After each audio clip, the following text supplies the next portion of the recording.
Bonjour, bienvenue dans la série sur l'énergie du vide. Donc nous allons parler maintenant de la renormalisation. Alors, revenons à nos diagrammes.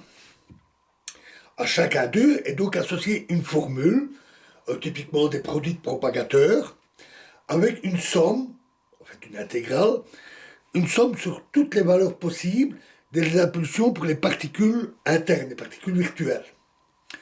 En fait, en réalité, à cause de la conservation de l'impulsion totale, les valeurs des impulsions pour les lignes internes sont fixées par les lignes externes, sauf lorsqu'il y a des boucles. S'il y a une boucle dans le diagramme, là, il y a une possibilité de différentes valeurs, et la somme se fait donc sur les impulsions dans les boucles. Et là, on a une mauvaise surprise. Le résultat est généralement infini. On dit que l'intégrale diverge. Donc voilà le retour des infinis. Sauf pour les diagrammes les plus simples, comme ceux qu'on avait vus pour la diffusion d'un électron, où on a un photon comme ça et un photon comme ça. De tels diagrammes sont appelés diagrammes en arbre, il n'y a pas de boucle. C'est plus simple et en général, là, il n'y a pas de divergence. Mais pour des diagrammes plus complexes, avec des boucles, il y a des divergences. Alors c'est très gênant, parce qu'on a déjà parlé de difficultés avec les infinis. Mais ici, c'est même encore pire, parce que ces formules donnent des amplitudes, c'est-à-dire des probabilités. Or, une probabilité infinie est totalement absurde. Une probabilité, c'est toujours compris entre 0 et 100%, entre 0 et 1. 0 qui dit aucune chance, et 100% qui dit certitude. Et donc, une valeur infinie, ça n'a pas de sens. D'où vient le problème? Il y a deux causes. Alors la première, qui est la plus simple à régler, est due aux photons. Rappelons que les propagateurs, et ces propagateurs interviennent donc dans les formules qui sont des produits de tels propagateurs. Ces propagateurs sont de la forme, typiquement, 1 sur P plus M, ou P slash, comme j'avais dit. Or, le photon est sans masse. Donc, pour le photon, ce qu'on a, c'est 1 sur P. Et quand on fait la somme sur toutes les valeurs de P, ce facteur 1 sur P donne l'infini. C'est dû simplement au fait que pour P égale à 0, ceci c'est 1 sur 0, c'est-à-dire l'infini.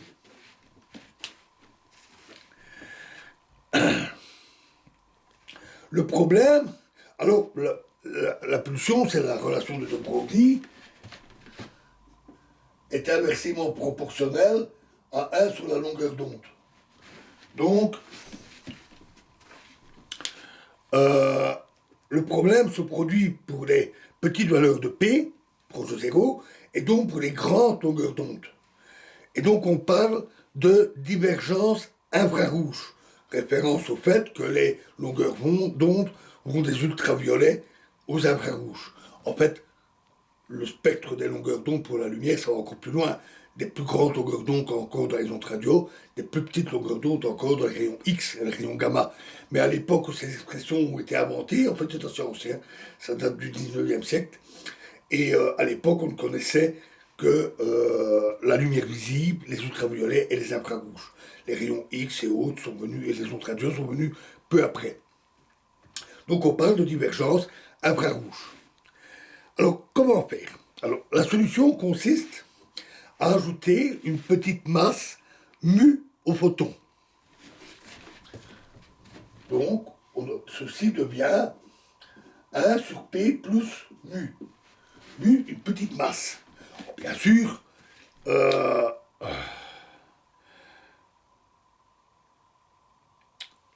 c'est purement formel, ce n'est qu'une petite astuce mathématique. Le photon, il est sans masse.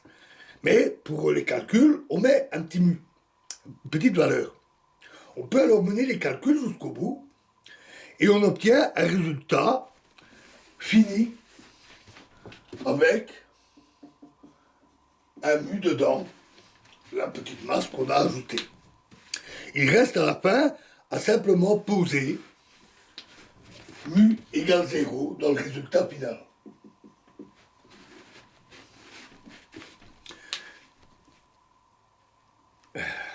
Les résultats deviennent alors finis, sauf pour certains résultats. Certains résultats redeviennent infinis quand on pose mu égale 0. Alors, par exemple,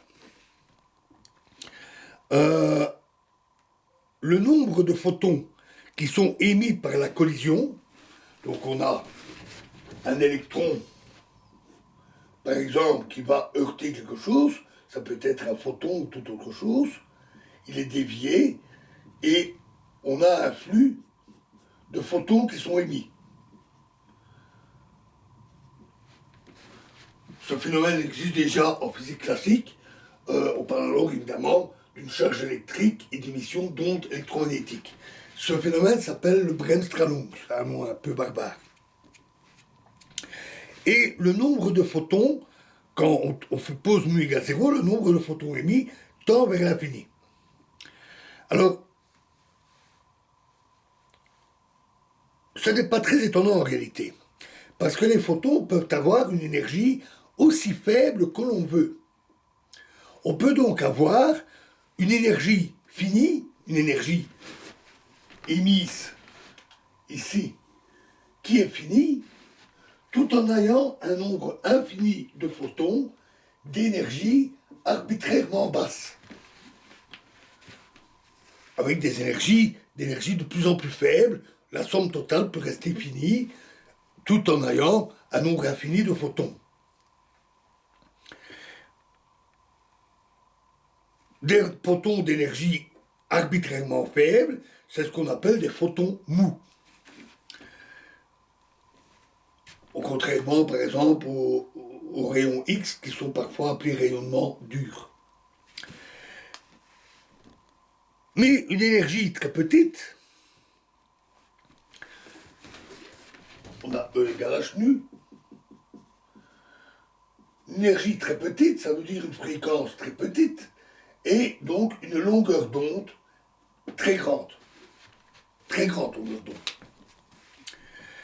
Or, il est difficile de détecter des ondes électromagnétiques de grande longueur d'onde. L'efficacité pour capter des ondes électromagnétiques est la meilleure pour un dispositif, une antenne, de taille raisonnable.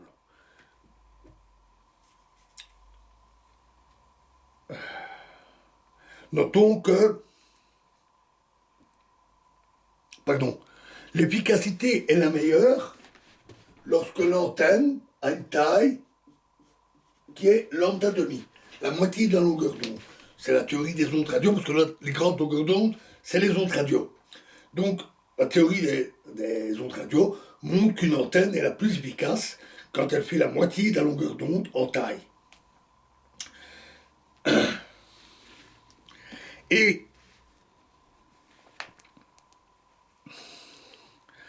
au-delà, l'efficacité chute. Ainsi, pour des ondes radio d'une longueur d'onde de quelques kilomètres, avec une antenne qui n'est évidemment pas fait des kilomètres de long, une antenne de taille raisonnable, l'efficacité chute brutalement. Et pour des longueurs d'onde de dizaines ou centaines de kilomètres, on ne détecte tout simplement plus rien. On tient donc compte de cette efficacité, ce qu'on appelle la résolution des détecteurs, qui ne peuvent détecter qu'une certaine gamme de longueurs d'onde. On a ainsi, dans le résultat, une longueur d'onde maximale, ce qui implique pour les photons correspondants une énergie minimale. Et on ignore tout ce qui est en dessous. Et en faisant cela, on obtient un nombre fini de photons qui sont émis. Peut-être qu'il y en a une infinité d'énergie encore plus faible, totalement indétectable. Mais comme c'est pas détectable, ça n'a guère d'importance. Ce qu'on détecte est un nombre fini de photons. Et de fait, en faisant ça, on obtient des nombres finis, et ça correspond bien, la théorie correspond bien aux résultats expérimentaux. Alors il y a une deuxième cause pour les infinis. Les infinis dans nos formules associées au diagramme. Une cause beaucoup plus difficile à traiter. En fait, là c'est l'inverse. C'est pas pour p égale 0, c'est plutôt pour p égale l'infini qu'on va avoir des problèmes. Alors, plus il y a de boucles, plus il y a de termes qui interviennent, de facteurs qui interviennent dans la formule, et plus il va y avoir de facteurs liés à la somme sur toutes les impulsions. Et on va avoir un résultat. Donc en fait, dans ces formules, on a typiquement, on fait la somme sur toutes les impulsions. Alors, il y a des divisions par P plus quelque chose, c'est le rapport des deux, et les résultats sont, selon les diagrammes, typiquement en 1 sur P, en P carré, en P cube, etc., selon les diagrammes. Plus il y a de boucles, plus il y a de valeurs de P, plus la puissance augmente. Or, on fait la somme de 0 à l'infini. Donc, par exemple, pour P carré, pour des valeurs comme 0, 1, 2, 3, 4, et encore, je crois que les valeurs entières, normalement, on a aussi un demi, 3 quarts, etc., etc., toutes les valeurs intermédiaires. Bien, on va avoir une somme 0 plus 1, donc pour P carré, plus 4, plus 9, plus 16, plus, etc. Et évidemment, une somme infinie comme ça, de nombres qui grandissent, ben c'est une somme infinie. Le résultat est infini.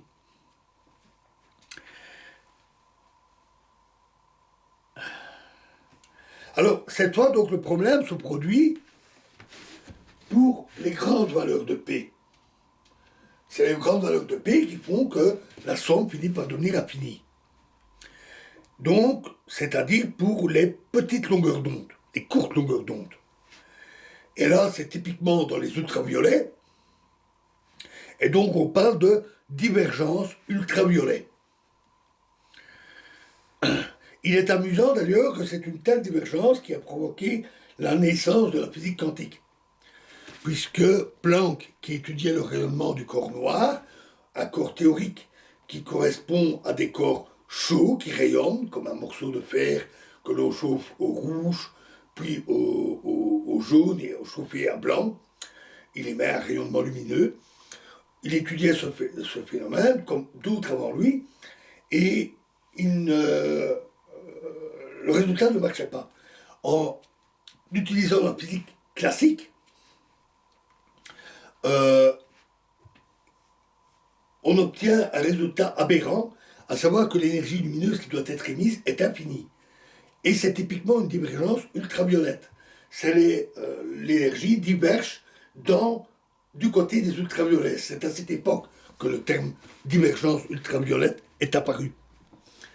Et Planck, lui, il a découvert que si on considérait que la lumière ne pouvait être émise que par des paquets d'énergie, E égale h nu, avec une certaine constante, alors on obtenait les bons résultats, mais vraiment les bons résultats. Dans tous les cas, pour tous les paramètres, toutes les températures, puisqu'il s'agit de corps chauds, pour toutes les longueurs d'onde, on obtenait exactement les résultats expérimentaux.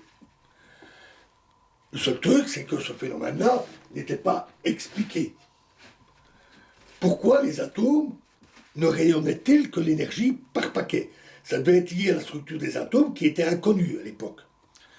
Einstein, qui a étudié ce qu'on appelle l'effet photoélectrique, c'est des électrons qui sont arrachés d'un métal par des photons, typiquement dans les ultraviolets justement, a montré que la lumière, le rayonnement ultraviolet qui était utilisé, agissait comme des paquets d'énergie. Et donc, ce n'était pas qu'une certaine... Et il a retrouvé exactement la relation ici, avec H, la constante de Planck. Et donc, ces paquets d'énergie, c'était pas dû seulement aux atomes, c'est pas que les atomes qui décident, par cause de leur structure, d'émettre uniquement certains paquets de rayonnement. Le rayonnement lui-même se comporte comme des paquets d'énergie, qui furent donc appelés photons. Et donc ça a vraiment été l'acte de naissance de la physique quantique. La théorie est alors venue après. On en a parlé. Et donc c'est amusant de voir que les émergences ultraviolettes existaient en physique classique, ont donné naissance à la mécanique quantique, qui a donné naissance à la théorie quantique des champs, dans laquelle on retombe sur des divergences ultraviolettes. Voilà pour la petite histoire, hein, petite histoire amusante, on va dire. Alors, quelle est la cause de ce phénomène? Alors, regardons. Alors, évidemment, on le sait, on fait la somme sur toutes les impulsions, il y a des impulsions infinies, donc forcément ça diverge. Mais regardons une particule seule, isolée, disons un électron. Si on prend sa simple propagation, on va avoir une amplitude 1,1. Propagation d'un électron tout seul. Et le développement en utilisant la théorie des collisions, évidemment ici il n'y a pas de collision, mais on utilise le même type de développement, va donner une série de diagrammes. Et ces diagrammes sont le simple électron plus le diagramme avec un photon émis et réabsorbé, plus un diagramme avec un photon émis, puis encore un autre, plus